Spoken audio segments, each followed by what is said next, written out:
نماز جمعہ سے قبل مولانا سید علی عباس صاحب طباطبائی مولانا سید قلب عابد صاحب کے زمانے سے مسائل بیان فرماتے ہیں، جس کا سلسلہ آج بھی قائم ہے۔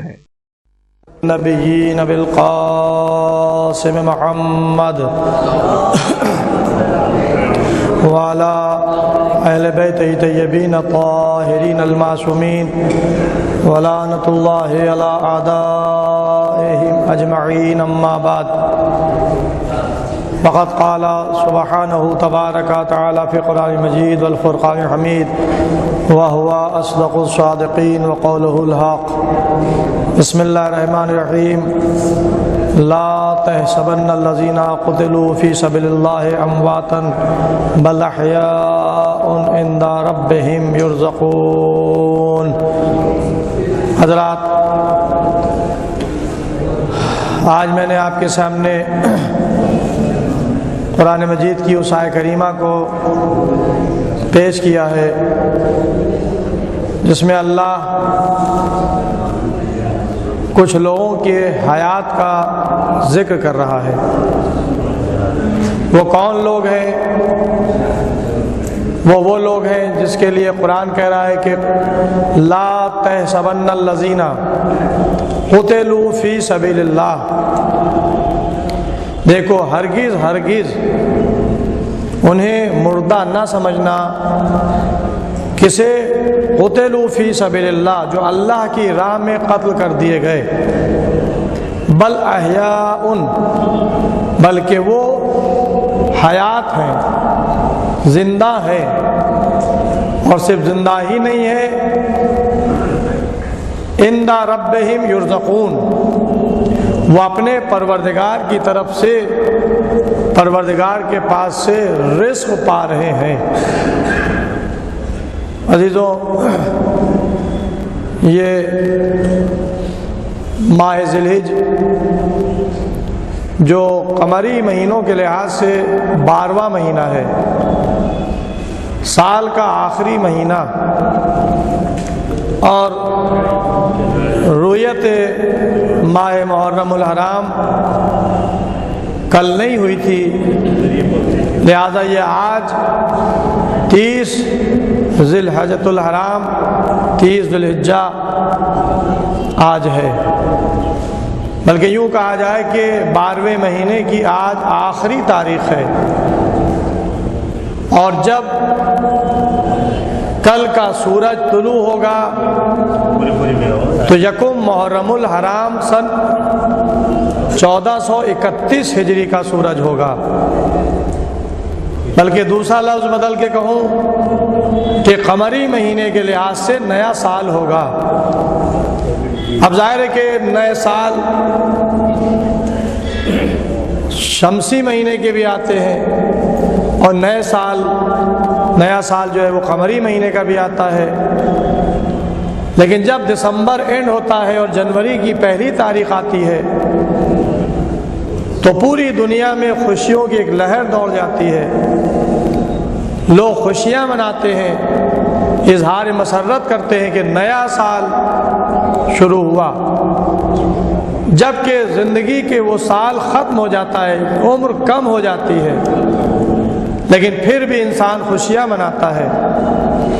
لیکن جو اسلامی مہینے ہیں، اسلامی سال کا آغاز ہے، وہ خوشیوں سے نہیں ہوتا بلکہ وہ آنسوؤں سے ہوتا ہے، وہ گریے سے ہوتا ہے۔ اور ظاہر ہے کہ ہم پر دنیا یہ اعتراض کرتی ہے کہ سال کا نیا دن، پہلا سال کا پہلا دن، اور اس کے بعد یہ روتے ہیں، گریا کرتے ہیں، یعنی گویا ہمارے گریے پر اعتراض ہوتا ہے کہ ہم سال کا آغاز جو ہے وہ گریے سے کرتے ہیں۔ تو میں کہتا ہوں کہ گریا کرنا یہ فطرت انسانی کا تقاضا ہے، آپ فطرت کو نہیں بدل سکتے۔ اور پھر یہی نہیں بلکہ گریا یہ علامت حیات ہے، گریا کرنا یہ علامت حیات ہے۔ جو زندہ ہوتا ہے وہ گریا کرتا ہے، اور جو مردہ ہوتا ہے وہ گریا نہیں کرتا۔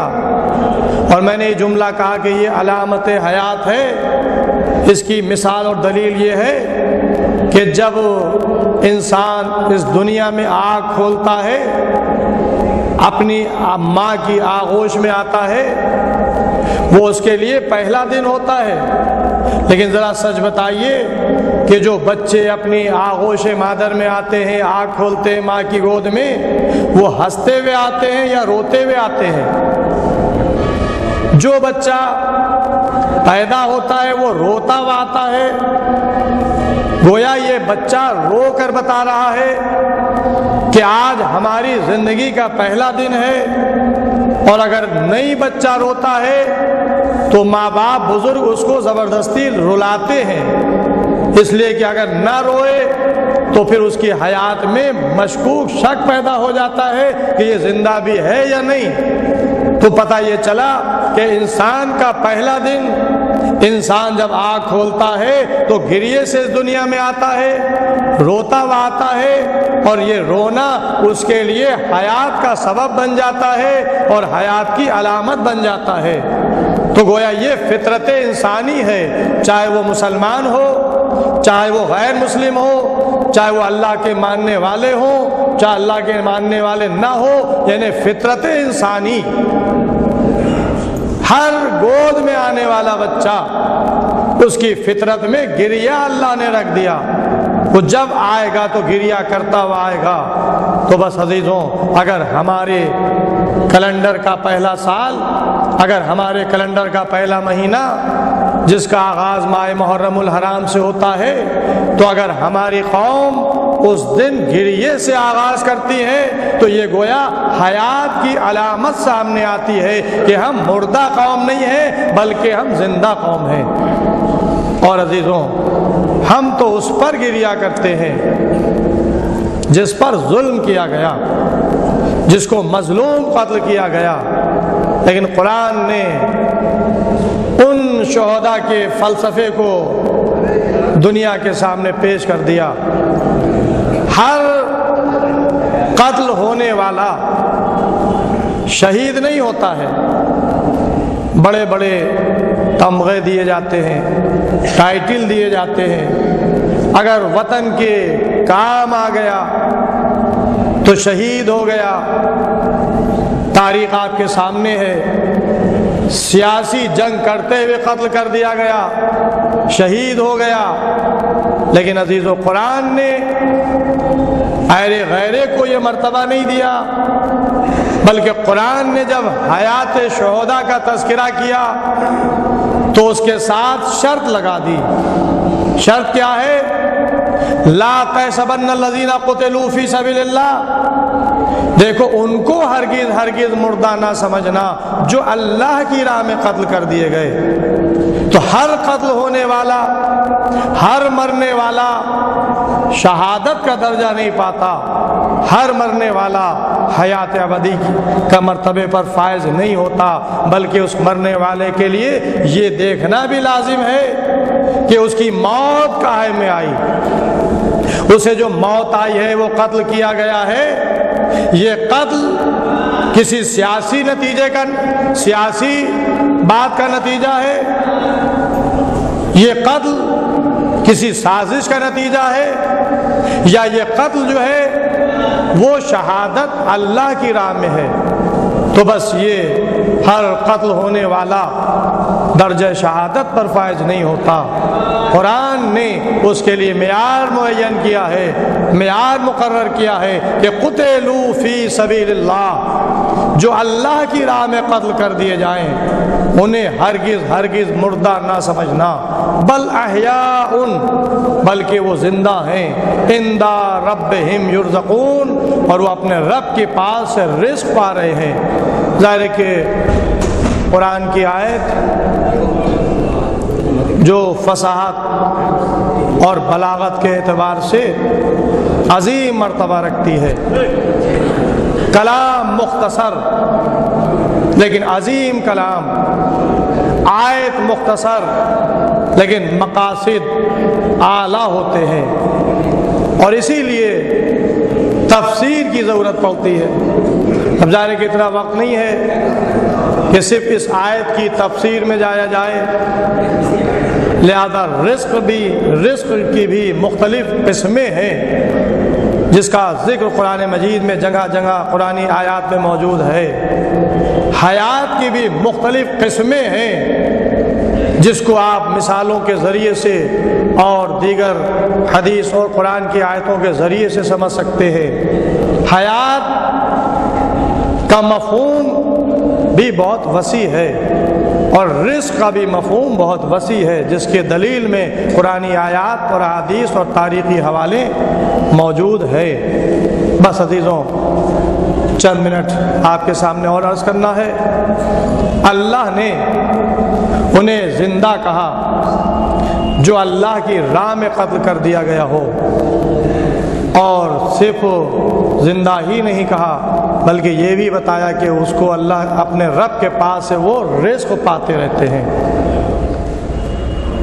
نواز رسول سید الشہداء حضرت امام حسین علیہ السلام، ان کے قتل کو انسان کیا کہے گا؟ ان کا قتل اللہ کی راہ میں تھا، اسلام کو بچانے کے لیے تھا، شریعت کو بچانے کے لیے تھا، قرآن کی حفاظت کے لیے تھا، احکام قرآن کی حفاظت کے لیے ان کا قتل تھا، اس لیے کہ ان سے مطالبہ بیعت کیا جا رہا تھا اور انہوں نے انکار بیعت کیا۔ عزیزوں، چند جملے جس میں غور و فکر کی ضرورت ہے۔ حسین کامیاب ہوئے یا ناکامیاب ہوئے؟ شاید دنیا یہ سوچے کہ حسین علیہ السلام کو قتل کر دیا گیا لہذا وہ ناکام، اور یزید نے قتل کرا دیا لہذا وہ کامیاب۔ تو یہ فلسفہ عام انسان تو تصور کر سکتا ہے، لیکن صاحبان فہم، صاحبان علم اس فلسفے کو نہیں مان سکتے، نہیں قبول کر سکتے، اس لیے کہ کامیابی اور ناکامیابی قتل کر دینا اور کر دینا یا قتل ہو جانا نہیں ہے، بلکہ قتل کرنا یا قتل ہو جانا اس کا مقصد ہوا کرتا ہے۔ تو اب قتل ہونے میں اور قتل کرنے میں مقصد کو پیش نظر رکھا جائے۔ یزید کا مقصد قتل کر دینا نہیں تھا، حسین کا مقصد قتل ہو جانا نہیں تھا، یزید کا مقصد تھا حسین بیعت کرے اور ہمارے ماتحت آ جائے، ہمارے پابند بن جائیں۔ اگر امام حسین علیہ السلام یزید کی بیعت کر لیتے تو یزید اپنے مقصد میں کامیاب ہو جاتا اور معاذ اللہ حسین علیہ السلام ناکام ہو جاتے، لیکن پوری تاریخ آپ کے سامنے ہے، یزید اپنے مقصد میں کامیاب نہیں ہو سکا، حسین علیہ السلام سے بیعت نہیں لے سکا، قتل کر دیا۔ تو قتل کر دینا یہ اس کی کامیابی نہیں ہوئی، حسین مقصد میں کامیاب ہو گئے، قتل ہو گئے تو قتل ہو جانے سے ناکام نہیں ہوئے، بلکہ جو ان کا مقصد تھا وہ بچ گیا۔ تو عزیزوں، یہ کامیابی حسین کی کامیابی تھی، یزید کی کامیابی نہیں تھی، اور اس کے لیے آج تاریخ آپ کے سامنے ہے۔ کامیاب کون ہوا، ناکام کون رہا، یہ دنیا آپ کو بتائے گی۔ یزید کا نام عزت سے لیا جا رہا ہے یا حسین علیہ السلام کا نام لیا جا رہا ہے؟ وہ اسلامی حکمراں تھا، یزید حسین نواز رسول تھے، یزید حکمران وقت تھا، لیکن عزیزوں وہ ناکام رہا اور حسین کامیاب رہے۔ اور بس آخری جملوں میں کہ جس وقت اہل بیت اطہار اسیر ہو کر کربلا سے کوفے اور کوفے سے شام گئے اور یزید کا نمائندہ تعارف کرا رہا تھا، پہچنوا رہا تھا، تو اس وقت ایک قیدی جو یزید کا قیدی تھا، جس کے ہاتھوں میں ہتھکڑیاں تھیں، پیروں میں بیڑیاں تھیں، گلے میں توق خاردار تھا، کمر میں بھاری لنگر تھا، وہ ایک مرتبہ روک کر کہتا ہے کہ ہے یزید، کیا مجھے بھی اجازت ہے کہ میں اس لکڑی کے ٹکڑوں پر جاؤں؟ ممبر نہیں کہا، جانتے تھے کہ ممبر رسول